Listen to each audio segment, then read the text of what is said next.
Welcome back to another episode of What's on the Bench. So today we're going to have a look at the TRX4m first, which is the Defender.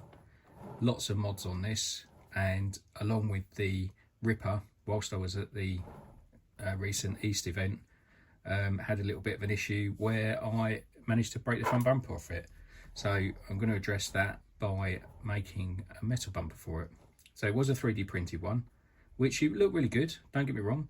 I really liked it. It's really in keeping in style with the Defender, but obviously being 3D printed, it was a little bit weak.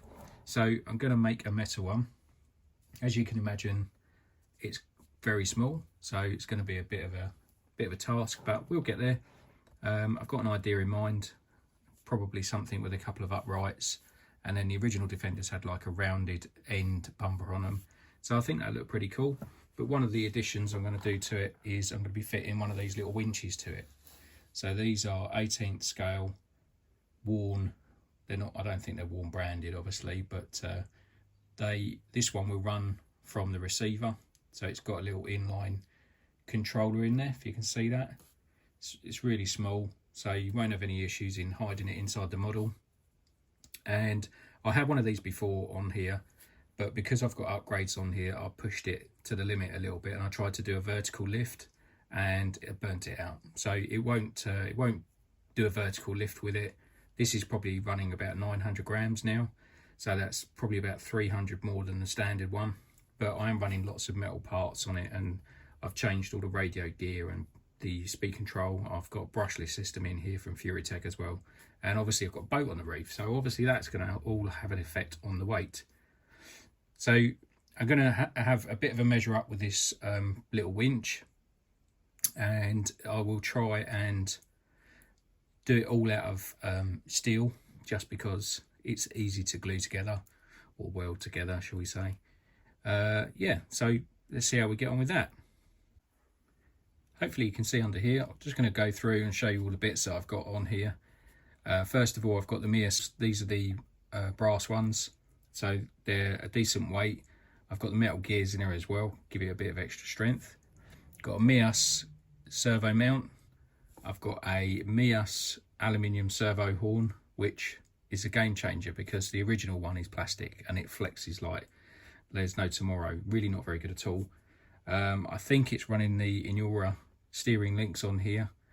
Got the original Traxxas TRX4m upgrade style shock absorbers, which I think out of all the shock absorbers are the smoothest. Not necessarily the best rebound, but they are definitely the smoothest ones. So these are like an aluminium tube, and I have put oil in these, makes them a lot better. Got this is a Demon servo in here, which I actually don't think you can get these anymore, but if anyone's looking for a little steering servo for one of these, I highly recommend the Mias 8.5 kilo one. Definitely worth having a look at. Available in the UK, but also obviously you can buy them abroad. Got Furitech cedar motor in here. Now this is my all-time favourite for these models. It is completely sealed. I am awaiting the new one to come out, which is a bit like the Fusion Pro, where it's all built into one.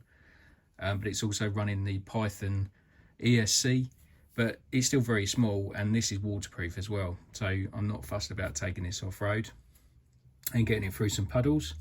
I'm running a Spectrum radio gear in here, and that's all sitting on this custom carbon fibre mount that I made. So I'll put the battery on here when I put a battery in it as well, and everything sits in there nice and tidy, and then when the body shell sits on, nothing moves about at all, so that's really cool.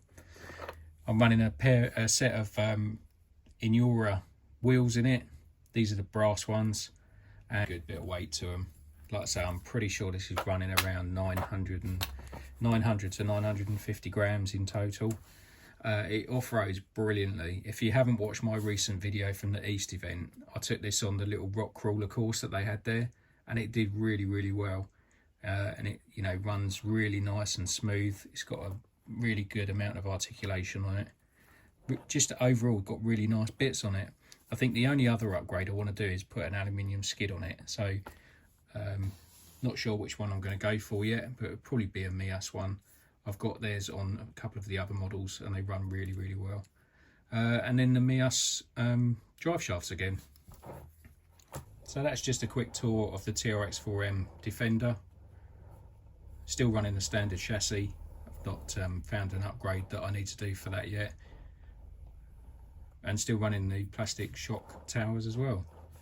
So we've got a few places we can mount the bumper, but I like to use the original mounts. But what I'll do, I'll come on the outside, gives me a bit more room, and also gives me better bolt pattern for affixing that bumper. So what we'll do, get the body on and then get underneath it and get some measurements done. So I want to address a couple of issues that were pointed out in the last video, and I'm really sorry about this. I'm still learning this, so you have to bear with me. So the first one was that the sound was quite quiet. Now I live in quite a quiet house, and I don't think sometimes I appreciate, you know, when people are watching these videos, how quiet they can be. So I'm just trying to sort of up the volume a little bit without going mad. And also, for some reason, some of the video played over twice. Now I have had this before with the software that I use, but I will definitely pay more attention to that in the future. So again, really sorry for that. But thanks for pointing it out. It just goes to show that some people do watch the videos. I had a couple of people ask if I could show the cantilever suspension a little bit better in the last video. So let's have a quick look at that. I'll put the body up there somewhere safe. I don't want that to drop and break again. Although obviously I could make another video on that, but not a video I want to be making. So just bring it a bit closer. So this is the cantilever setup. It's quite clever. It attaches where the shock absorbers would normally attach, on the outside of the axles, and as you can see, it runs up this small linkage. Nothing's done up tight at the moment, so hence the screws look like they're going to fall out. And it just uses the original shock absorbers, and I've just made a mount with this cross member just to give it strength across the model. And as you can see, as you lift, it works in a cantilever. So it all pivots on this spot here, and then the shock absorber attaches here, and then obviously back here as well. And gives me, I've got a lot of spring rate that I can adjust up here. And like I said in the last video, I leave it sagging so that when I'm fitting all the parts, I know how much clearance I'm going to have on my arches. Otherwise you tend to keep putting the suspension up and down, up and down. And so one of the little mods that I did, rather than the straight ball joints, I put these angled ones at the end, and what it's done, it's given it quite a bit more travel on the suspension, because obviously if they were straight it would be hitting about there, whereas I've still got another probably 10mm droop on that as well. And because the length still stays the same, you don't lose any travel upward. So you actually get quite a lot of upward travel. It's surprising. So there you go, you can see how much travel's in there.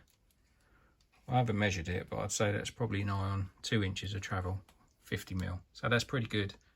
Certainly an improvement. So there we go, just a quick view of the sliders fitted. I've put them onto the original plastic sides. I like doing this because it gives it a little bit of flex still. So if you do get knolled up against something, then obviously they'll give a little bit. Not a lot, but a little bit. I'm just over at the mill, and I'm putting a 2mm hole through these bits of plate. Eventually these are going to be my mounts for my front bumper. So this will be where it attaches to the chassis, and then what I'll do, I'll use the front so it's everything is one piece. So this just gives you an idea of how small this is going to be. We're back at the Defender, and I have just spent the last hour machining the front mounts. Excuse me for using the pointer, but it's so small, if I put my finger in there you're not going to see anything. So what I've done, I've made it a lot bigger than it needs to be for now. I do need to put the winch on the front, which is going to sit sort of somewhere like that between the front rails, and it's going to sit on a sort of protruding mount.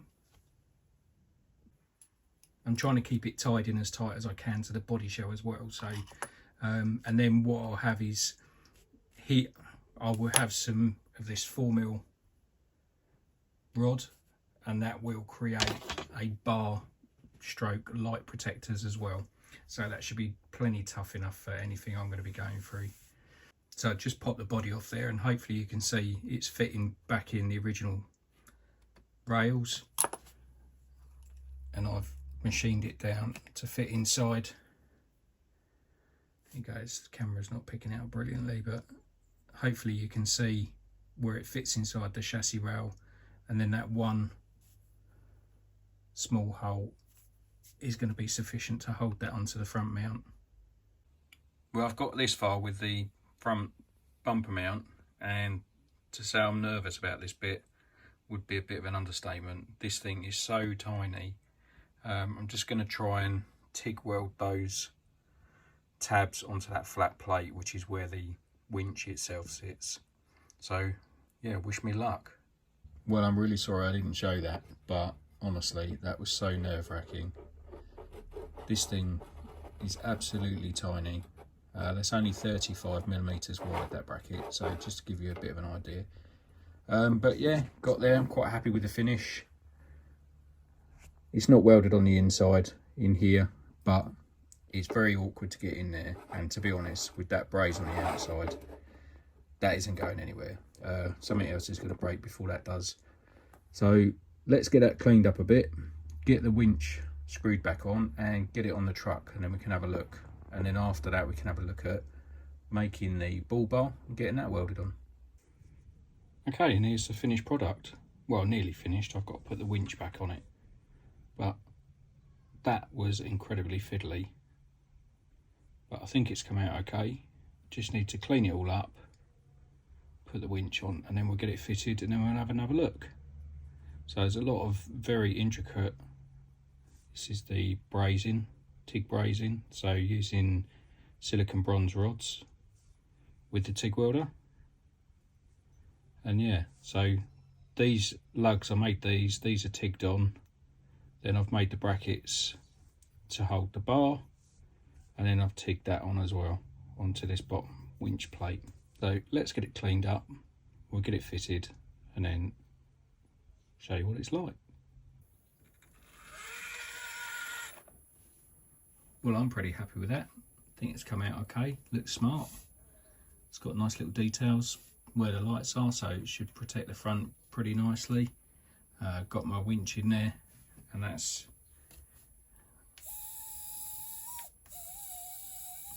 working nicely. They're available from AliExpress. They're not particularly good, but you know, as an accessory scale item, they look okay. And I've just replaced the original wire with some fishing braid. Just makes it look a bit better, I think. But yeah, overall, I'm really happy with how the bumpers come out. Hopefully you'll like it. Do I want to make any more? No, I don't. That was an absolute nightmare to do, and I'm glad I've done it, but yeah, I don't think I'll be making any more anytime soon. Let me know what you think about that one. It's definitely improved the look of the Defender, I reckon,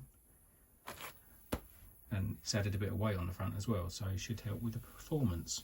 So I look forward to getting that out. Right, well, I think we'll wrap that video up here. I've just finished off doing some patina on this ISO container, which is going to go on the back of the Mack, and all ready for the SST. I should be filling it with secret crawl stock RC crawler parts.